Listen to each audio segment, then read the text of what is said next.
वहीं बीजेपी नेता ने राजा भैया पर निशाना साधा है।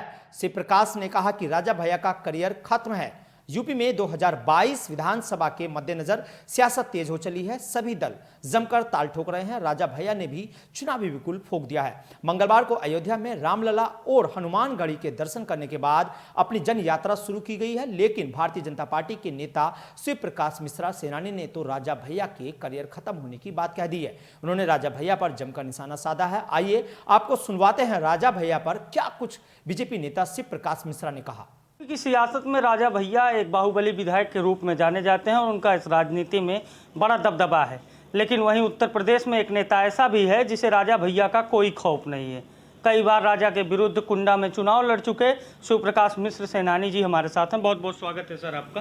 धन्यवाद। सबसे पहले जानना चाहते हैं, अभी जो आपने कल बयान दिया कि राजा भैया का चुनाव राजनीतिक कैरियर समाप्त होने वाला है और 22 का चुनाव वो हार जाएंगे कुंडा से, जहां से वो कभी नहीं हारे, ऐसा कैसे संभव है, अगर आप बताना चाहें तो। खत्म होने वाला नहीं है, मैंने ये कहा कि इनका राजनीतिक करियर खत्म हो चुका है। अच्छा, खत्म हो चुका है। उसका कारण क्या है कि ये अभी तक किसी न किसी की बैसाखी भी जीतते रहे। राम जन्मभूमि पर जिस व्यक्ति ने, जिस पार्टी ने गोली चलाया, उनके हाथ से जो है खून से सने हुए, उनके साथ ये मंत्रिमंडल में शामिल रहकर राम भक्तों को प्रताड़ित किया उन्होंने 4 साल 5 साल तक। अभी हाल में, उसके पहले भी 10 साल से 20 साल से परेशान कर रहे हैं वो। और आज चूंकि स्थिति है कि अभी बीच में 19 का चुनाव हुआ था, आप दूर मत जाइए। 19 के चुनाव में इन्होंने अपने 2 प्रत्याशी खड़े किए थे।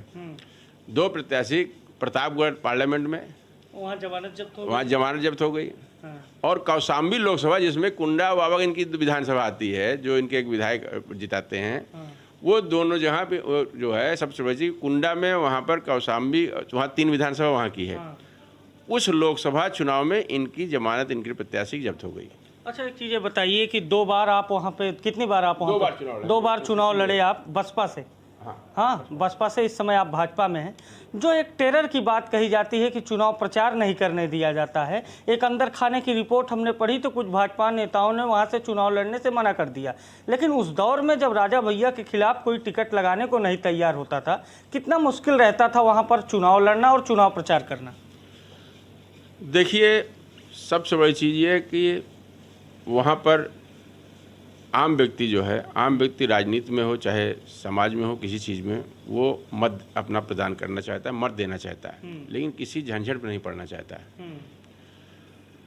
चूँकि कारण उसका क्या है, जब ये चुनाव लड़े और जीते पहली बार, उसके बाद इन्होंने आसपास जितने नौजवान किस्म के लोग थे, चाहे जिस जात समूह में रहे हों, हर जात का जो व्यक्ति उभरता हुआ रहा, उसको इन्होंने हत्या करा दिया।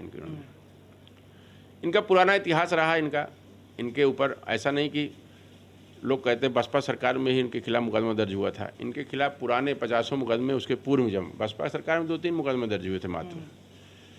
और इनका किसी सरकार से कोई मतलब नहीं है। ये तो अपने लाभ के लिए, बताया तो मैंने आपसे, अपने लाभ के लिए बैसाखी पर चुनाव जीतते रहे हमेशा। क्योंकि वहाँ 50,000 वोट जो कि दूसरे समाज के लोगों का है, जिसको ये बंधक बना के हमेशा रखे रहे, जो उनको जरा सा भी मौका मिल गया नहीं, वहाँ 200-400 वोट पाए थे। हमने चुनाव में 27,000 और 26,000 वोट पा गया मैं सेकंड पोल। क्या इस बार भी भारतीय जनता पार्टी से आप चुनाव लड़ेंगे कुंडा से? ये चर्चाएं बड़ी तेज हैं। देखिए, ऐसा है कि भारतीय जनता पार्टी का मैं एक कार्यकर्ता हूँ जी, और भारतीय जनता पार्टी ने फिलहाल हमें अभी एक दायित्व दिया है। मैं प्रभारी हूँ सुल्तानपुर में जी, लमुआ विधानसभा है। मैं प्रदेश कार्य समिति में भी हूँ। तो मैं पार्टी के कार्य वो बूथ में हम लोगों का शुरू से लेकर दिन से लेकर शाम तक अपनी पार्टी को मजबूत करने में लगा हुआ। इतना जरूर बताना चाहता हूँ आपको, प्रतापगढ़ में और आसपास के जिलों में भारतीय जनता पार्टी, कुंडा और बाबागंज में, दोनों जगह भारतीय जनता पार्टी का ही प्रत्याशी जीतेगा। भारतीय जनता पार्टी का प्रत्याशी।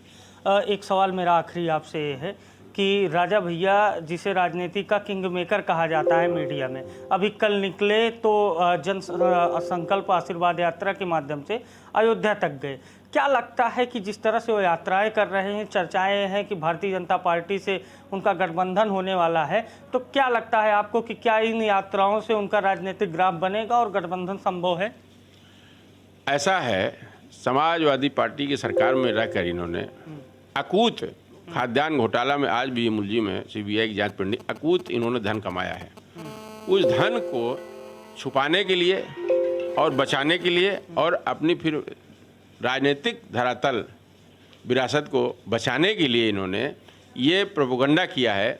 और जो व्यक्ति ये राम सबसे बड़ी इन्होंने अभी खुद ही बताया कि 2 साल पहले इन्होंने अपने राजनीतिक दल का गठन किया है, तो 2 साल में राम जन्मभूमि का दर्शन राम का क्यों नहीं करने गए? इसीलिए नहीं गए ना कि चूंकि ये प्रयास करते रहे कि समाजवादी पार्टी, भारतीय जनता पार्टी कहीं ना कहीं कोई दल को ढूंढते रहे, आया वहाँ तो इनको हटा, चूंकि कारण उसका है कि अब की समाजवादी पार्टी में भी इनका कहीं नहीं कहीं प्रयास करते रहे। हमको लगता है, जो हमें अखबारों के माध्यम से लगता है, जो जनपद से पता लगता है, वहाँ से भी इनको दुत्कार दिया गया है। भारतीय जनता पार्टी में चूंकि एक भारतीय जनता पार्टी आपको पता है कि सबसे बड़ी चीज़ वो एक सामाजिक और राजनीतिक विचारधारा की पार्टी है, तो और वहाँ पर किसी भी तरीके से वो गुंडा मवालियों को बर्दाश्त नहीं किया जाता है। आपको पता है कि अभी देखिए कितने लोगों के माननीय योगी आदित्यनाथ जी ने कितने लोगों पर अवैध लोग जो संपत्ति हथियाए थे उन पर बुलडोजर चलाकर उनके खिलाफ कार्रवाई हो रही।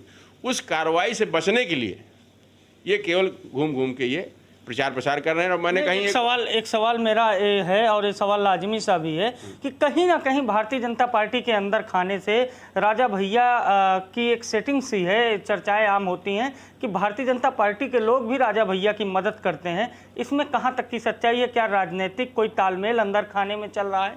बिल्कुल नहीं, दूर दूर तक कहीं नहीं। ये अंदर से अपने पैसे के माध्यम से एवं कुछ अपने ऐसे तथाकथित लोगों के माध्यम से ये जो क्राइम में हमेशा बिजी हुए हैं, रहते हैं, क्राइम में व्यस्त रहते हैं, क्राइम करने के, उन्होंने अंदर खाने से ये प्रचार कराते हैं।